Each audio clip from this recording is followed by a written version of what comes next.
Masa depan AI itu bukan soal satu jagoan, tapi soal gimana mereka bisa kerjasama dalam satu tim. Setidaknya nggak bisa sendirian. Dan ini dia poin kuncinya.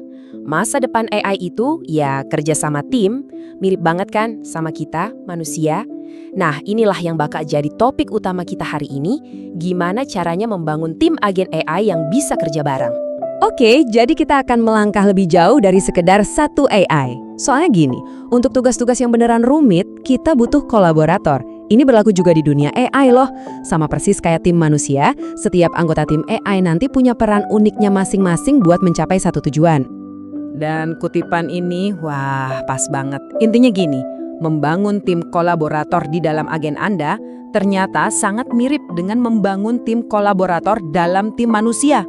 Konsep agen AI yang kedengarannya abstrak ini jadi jauh lebih gampang kita pahami kalau kita bayangin mereka kayak tim kita di kantor. Ada yang mikir, ada yang ngerjain, ada juga spesialisnya.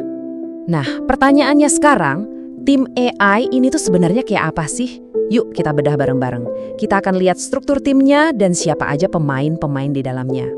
Oke, lihat deh perbandingan ini. Di sini semuanya jadi jelas banget. Di sebelah kiri, kita punya peran-peran dalam tim manusia yang udah kita kenal, ya kan?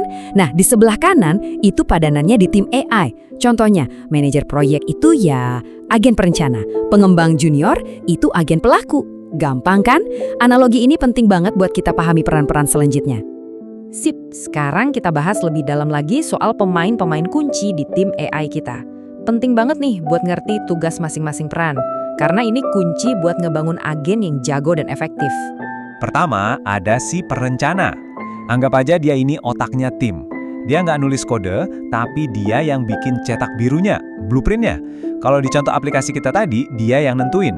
Oke, kita butuh fitur A, B, C, dan gimana nanti arsitektur aplikasinya. Lanjut, ada si pelaksana. Nah, ini dia nih, prajurit di garis depan.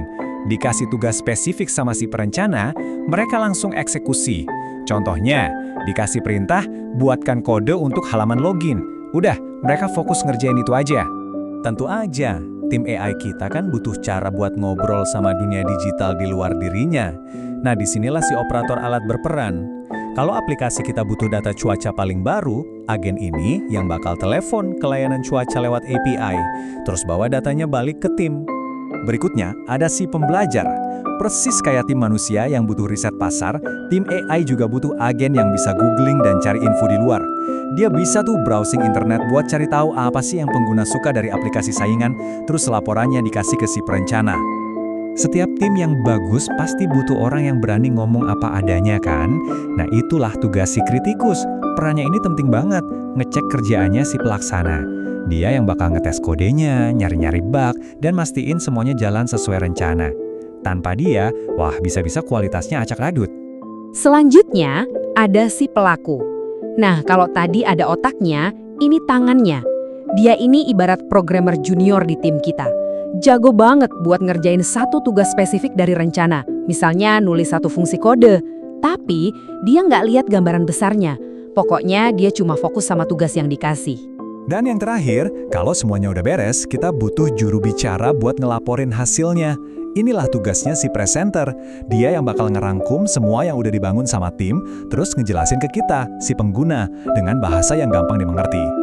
Oke, kita udah kenal nih sama semua pemainnya. Terus gimana cara mereka kerja bareng? Ada satu pola kerja yang populer banget, namanya React. Ini tuh siklus yang simple tapi sangat kuat, dan selalu dimulai dari langkah pertama, reason atau berpikir. Dan ini jelas kerjaannya si perencana. Habis si perencana bikin blueprintnya, tim harus mulai gerak. Langkah kedua, act atau bertindak. Nah, di sini giliran si operator alat yang maju, ngambil rencana tadi, dan ngejalanin tugasnya dengan berinteraksi sama dunia luar. Setelah punya rencana, dia bakal act atau bertindak. Bagian ini dieksekusi sama si operator alat yang langsung berinteraksi dengan dunia luar buat ngerjain tugasnya. Dan terakhir, dia akan observe atau mengamati. Disinilah si kritikus masuk. Dia yang ngasih feedback dari hasil tindakan tadi, yang nantinya jadi input buat siklus berikutnya. Simpel kan? Tapi ini kuat banget loh. Oke, kita udah kenal sama peran-perannya. Sekarang pertanyaannya, gimana caranya biar tiap anggota tim AI ini makin pintar dan jago di kerjaannya? Yuk kita bedah strateginya. Lagi-lagi analogi tim manusia ngebantu banget di sini. Coba lihat, prompting itu ibarat kita ngasih job deskripsi yang jelas. Terus, pemilihan model itu kayak proses rekrutmen. Milih kandidat yang pas. Penyesuaian model, anggap aja itu program training. Dan yang terakhir, ngasih konteks itu sama kayak proses orientasi atau onboarding buat pegawai baru. Mungkin semua ini kedengarannya agak rumit ya, tapi tenang aja. Poin pentingnya adalah kita nggak perlu langsung ngebangun tim yang super kompleks dari awal. Coba kita lihat analogi terakhir yang bakal bikin semuanya jadi lebih jelas. Saya suka banget kutipan ini. Jangan sampai kewalahan ya. Coba deh, anggap aja proyek agen AI pertama Anda itu kayak ngebangun startup. Mulai aja dengan tim inti yang kecil tapi solid. Mungkin cukup satu perencana, satu pelaku, dan satu kritikus. Dari situ, bangun solusi yang jalan dulu. Dan persis kayak startup yang sukses, seiring waktu tim Anda juga bakal ikut berkembang.